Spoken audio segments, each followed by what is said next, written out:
आज का विषय वैदिक ग्रंथों की सच्चाई, शास्त्रों की सच्चाई। प्रेमी सज्जनों, भक्तजन,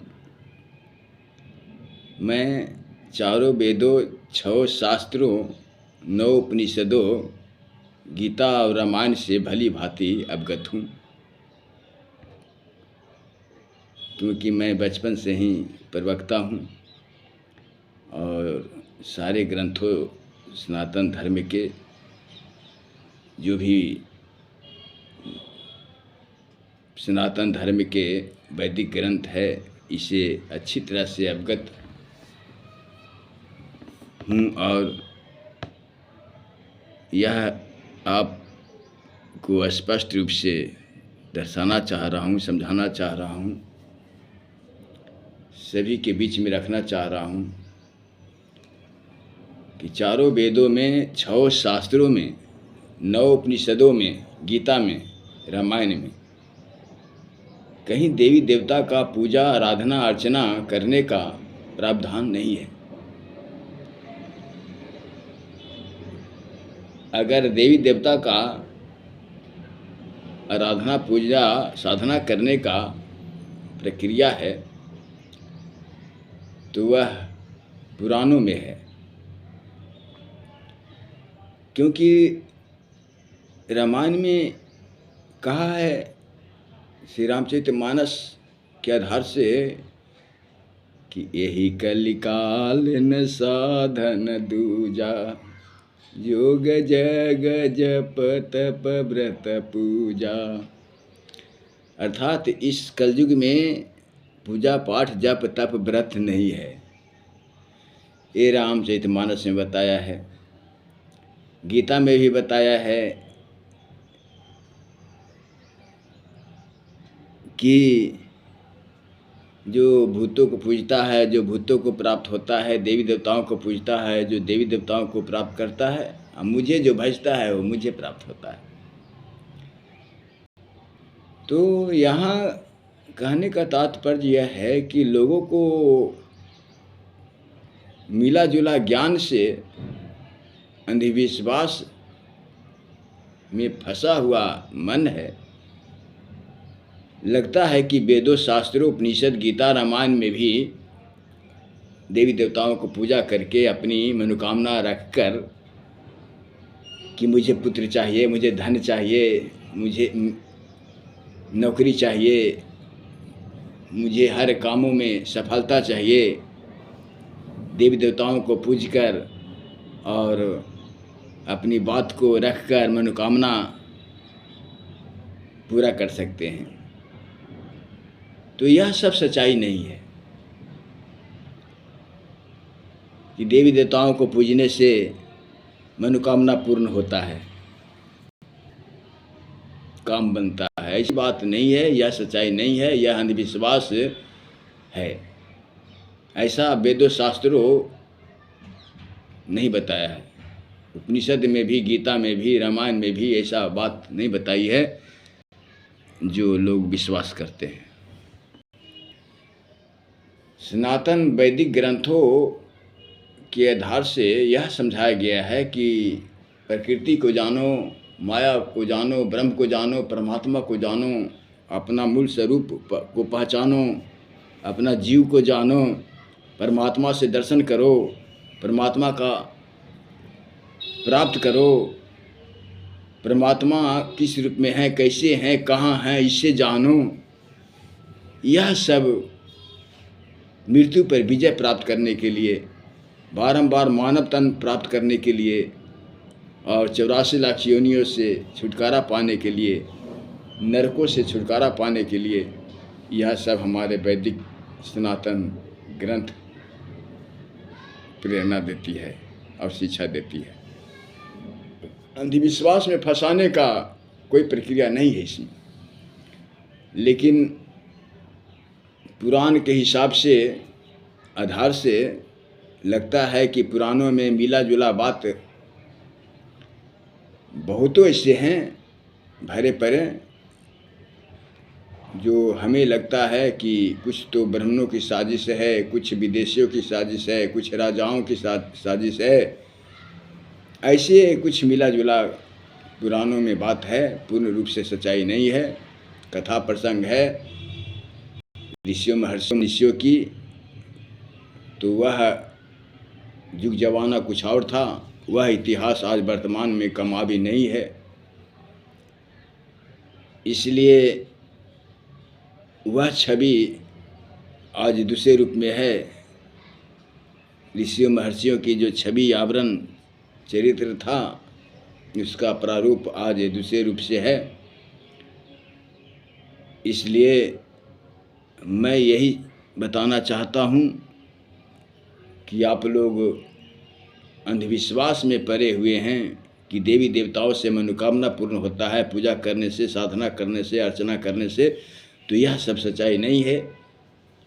देवी देवता भी बहुत से ऐसे बताए हैं कि सूर्य देवता, वायु देवता, पवन देवता, यह सब तो सच्चाई देवता है। लेकिन हमने चित्रों में जो सूर्य देवता का आराधना करना जानते हैं, जो हमारे ग्रंथों में बताया है सूर्य नवग्रहों के बारे में, और सूर्य की कथा बताया है, यह सब सच्चाई नहीं है। सूर्य भगवान कोई आदमी नहीं है, कोई ऋषि महर्षि नहीं है, यह तो अग्नि है, हीलियम गैस है, पृथ्वी से पता नहीं कई हजार गुना बड़ी है।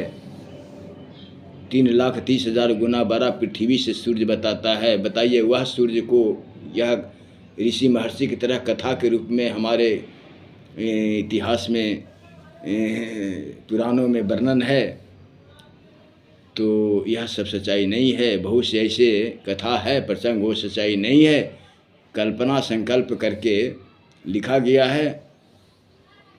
यह सब को सच्चाई समझने के लिए मैं शास्त्रों, वेदों, उपनिषद, गीता का शिक्षा यही सिखाती है कि समस्त दुखों से छूट जाओ। दुख, कष्ट, अविद्या, पाप, यह सब अपने मन का विषय है, विकार है। इससे अलग हटकर शांति, आनंद की प्राप्ति करें, क्योंकि सुख शांति आत्मा से होती है, मन बुद्धि का विषय नहीं है। मन बुद्धि में विषय विकार है, संघर्ष है, समस्या है, इसमें शांति सुख नहीं है। इससे हटकर आत्मा में प्रवेश करो, आत्मा को जानो, क्योंकि आत्मा ज्ञान स्वरूप है, आत्मा आनंद स्वरूप है, आत्मा अचल है, आत्मा विनाशी है, आत्मा निर्गुण है, निराकार है, अक्षय है। इसलिए इस आत्मा नष्ट होने में सक्षम नहीं है। इसलिए आत्मा विनष्ट नहीं हो सकता, नष्ट नहीं हो सकता। इसलिए अपना जीवात्मा को कष्टों से, संकटों से, विपतों से, अविद्या से, अज्ञानता से हटाओ और इससे आनंद में और परमात्मा की प्राप्ति में, अपना असली स्वरूप को जानने पहचानने में लगाओ। यह हमारे वैदिक शास्त्र, वैदिक ग्रंथ कहता है। लेकिन यह सब चमत्कार ही आज जैसे बागेश्वर धाम वाले बाबा धीरेन्द्र शास्त्री चमत्कार दिखाते हैं, ऐसी चमत्कारी रहस्य जिसको माइंड रीडिंग कहते हैं, यह सब हमारे वैदिक सिद्धांत, वैदिक ग्रंथ नहीं बताते। इससे क्या लाभ होगा? ये तो फिर विषय वासना में फंसना, संघर्ष करना और छल कपट प्रपंच का साजिश, अपनी अविद्या का प्रचार प्रसार, ये सभी तो है, क्षणिक सुख है। तो यह क्षणिक सुख से अलग होने का और साधना करके परम सुख को प्राप्त करने का माध्यम साधना हमारे वैदिक शास्त्रों में, वैदिक ग्रंथों में बताया है। इसलिए आर्य लोग हैं वह भी मूर्ति पूजा नहीं करते हैं। क्यों नहीं करते हैं? वो तो वेदों को भली भांति जानकार होते हैं, लेकिन ऐसा नहीं करते हैं। आडंबर और अविद्या और यह सारे अंधविश्वास को नहीं मानते हैं और मानना भी नहीं चाहिए। इसलिए थोड़ा उतभूत एत प्रेत तांत्रिक ओटके टोटके यह सब भी है, तो इससे क्या लाभ है? यह सब तो व्यवहार रूप से है, इसमें ध्यान नहीं देना चाहिए मानव को, इससे ऊपर उठना चाहिए। इसलिए क्षणिक लोभ के लिए, क्षणिक सुख के लिए प्रयत्न न करना, अपने को अचल संपत्ति का, अचल सुख का और परम आनंद का, ब्रह्मानंद का, माया जीव ब्रह्म का, परमात्मा का प्राप्ति के लिए यह जीवन को अर्पित करना हमारे वैदिक सिद्धांत, वैदिक ग्रंथ बताती है। इसी में सारा जीवन समर्पण करना और लोगों को भी इस मार्ग पर आगे बढ़ाना और आनंद क्षेत्रज्ञ में पहुंचकर सभी को आनंदित करना, यह सब हमारे शास्त्रों की वैदिक ज्ञान है। इसलिए इस वैदिक ग्रंथों को अंधविश्वास में डालकर इसे हल्का न करें और हल्का न समझें। इसलिए ये चमत्कारी जो विषय है, यह सब ओटके टोटके तांत्रिक भूत प्रेत पिशाच ये सब जो बताया है, यह सब भी मिला जुला ज्ञान है। भूत पिशाच विकट नहीं आवे, महावीर जब नाम सुनावे, ये सब जो बताया हुआ है थोड़ा बहुत ग्रंथों में, यह सब सूट नहीं करता है, यह सब प्रमाण नहीं मिलता है। इसलिए जो प्रमाणिक शब्द है, प्रमाणिक रहस्य है, उसी को लेकर चलना चाहिए। हमारे शास्त्र यह बताता है जिसका प्रमाण नहीं है, जो अंधविश्वास का विषय खड़ी कर देती है, तो उसमें फंसना नहीं चाहिए मानव को, उससे वंचित होना चाहिए। क्योंकि अपने को जब तक पूर्ण विश्वास नहीं होगा, पूर्ण श्रद्धा नहीं होगा, उमंग उत्साह नहीं होगा, तब तक हम लोग यह सत्य मार्ग की ओर बढ़ नहीं सकते हैं। इसलिए हमें सत्य मार्ग की ओर आगे बढ़ने के लिए हमें यह आडंबर का, अंधविश्वास का सहारा नहीं लेना है, अन्यथा कभी भी अपना मूल स्वरूप को अपना ही पहचान पाएंगे, परमात्मा दर्शन नहीं कर पाएंगे। जिस लक्ष्य से, जिस उद्देश्य से जन्म हुआ है मानव तन का, वह प्राप्त हम लक्ष्य नहीं बेच सकते।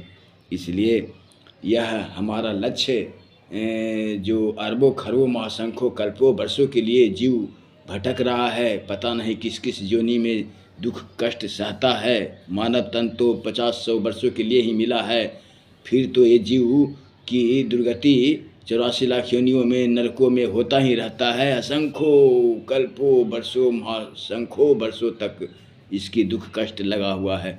इस दुख कष्टों को छुड़ाने के लिए यह मानव तन मिला है, यहाँ कर्म भूमि है, यह मृत्यु भुवन है, यहाँ ऐश मौज करने के लिए, यहाँ सपना जचाने के लिए, सपना बनाने के लिए और खा पी करके ऐश मौज करने के लिए, परिवार के साथ रहकर मौज करने के लिए यह जीवन नहीं मिला है।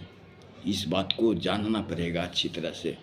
इसलिए अगर दुखों से, कष्टों से, संकटों से, अथाह पापों के पहाड़ से उबरना चाहते हो, इससे निकलना चाहते हो, तो भक्ति भजन करना चाहिए, अजपा जाप करना चाहिए, परमात्मा का नाम लेना चाहिए, हर समय उन परमात्मा की शक्ति पर विश्वास करना चाहिए। परमात्मा तो है ही, इसमें कोई दो मत नहीं है, क्योंकि परमात्मा अगर नहीं हो तो प्रकृति नहीं चलेगी, सृष्टि नहीं चलेगी। यह प्रकृति चल रही है, सृष्टि चल रही है, तो यह परमात्मा के आदेश से ही, परमात्मा के साक्षात से ही, परमात्मा के ही द्वारा ये सब माया ब्रह्म प्रकृति में रसायन परिवर्तन, प्रकृति की क्रिया, प्रकृति के रसायन, प्रकृति का परिवर्तन, यह सब हो रहा है, ये सब परमात्मा के द्वारा हो रहा है, इसमें कोई तो मत नहीं है। इसलिए परमात्मा पर विश्वास करें, केवल परमात्मा पर विश्वास करें। और पता नहीं 100 वर्षों के अंदर में कितने साधु संत ऋषि महर्षि ज्ञान जगाते हुए ऐसे आए हैं, और उससे तो हम लोग अवगत नहीं हैं, लेकिन उनकी जीवनी से पुराणों के द्वारा शिक्षा मिलती है, वह तो यहीं तक जानना चाहिए, मानना चाहिए, यह सच्चाई है। अब मैं प्रवचन को ध्यान देते हुए मैं अब आप लोगों को अंत शब्द में यही कहना चाहूँगा कि अंधविश्वास से दूर होना है, और हमारे वैदिक ग्रंथों में चमत्कार नहीं बताया है।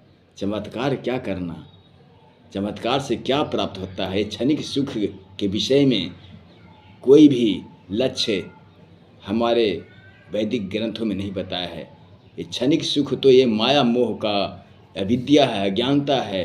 जैसे 84 लाख योनियों में सभी जीव इस तरह से कष्ट संकट सह रहे हैं, ऐसे तो नाली का कीड़ा भी नाली में ही उसे सुख मिल रहा है। उसे भी सोफा सेट पर निकाल कर रख दो तो भी मर जाएगा, वो नाली में ही रहना चाहेगा। अब मल का कीड़ा है, वो मल में ही रहना पसंद करेगा।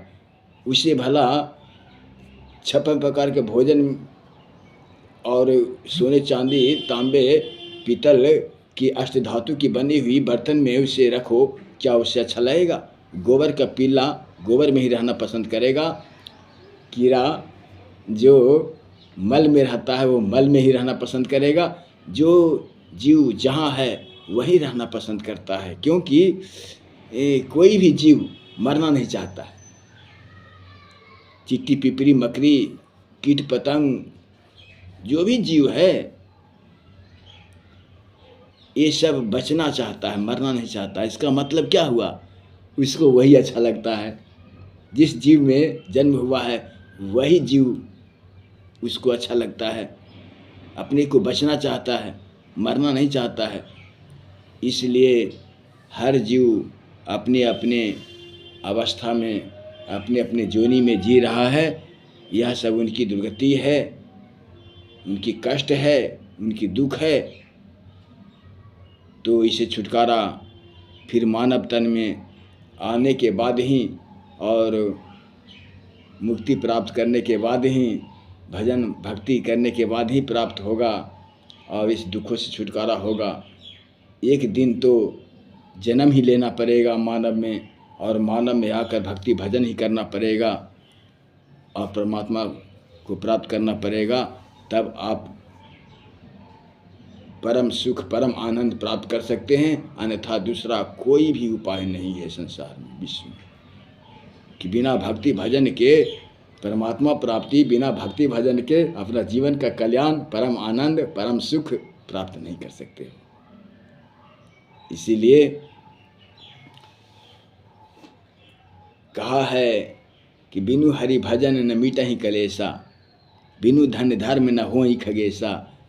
ये सब शास्त्रों में आई है बात, रामायण में आई है। तो कहा गया है कि धन के बिना धर्म भी नहीं होता है। तो धर्म पुण्य भक्ति अलग होता है, मैं पहले बता चुका हूँ। धर्म एक त्यौहार के रूप में है, पर्व के रूप में है। ये मनोरंजन के उद्देश्य से मनाया जाता है। ये इसमें कोई सच्चाई नहीं है। इसलिए सच्चाई तो आपका जीवात्मा है, और जीवात्मा को सुख प्राप्त करने के लिए, परम आनंद प्राप्त करने के लिए, ब्रह्म आनंद प्राप्त करने के लिए ये मिली है। सच्चाई यह है। और मानव तन से गुजर जाने के बाद फिर ये सारे सपना आपको टूट जाता है, छूट जाता है। फिर मानव तन नहीं मिलने वाला। फिर ये दुखों की खाई में, दुखों की मतलब कि पहाड़ों में आपका दुखों की पहाड़ आपके ऊपर बोझ बनकर रह जाएगा, और कभी सुख शांति कभी जीवन में कल्पों वर्षों तक नहीं मिल पाएगा। कल्पों वर्षों तक, मतलब बहुत होता है, कल्पों कल्पांत वर्षों तक जिसका कोई गिनना नहीं है, कोई गिनती नहीं है, कोई उसका अंदाज नहीं है, उसका कोई मतलब कि गिनती नहीं कर सकता, अनुभव ही नहीं कर सकता। इतना समय तक दुख कष्ट झेलते रहना है और कोई आपका सहारा नहीं बन पाएगा। इसलिए ये सारे दुखों कष्टों से डरिए, क्योंकि ये मानव तन मिला है दुख कष्टों से छुटकारा पाने के लिए, सुख को प्राप्त करने के लिए। इसलिए बस मैं यही चंद शब्दों में विराम देते हुए सभी को नमस्कार करता हूँ। राम राम जी, राम राम।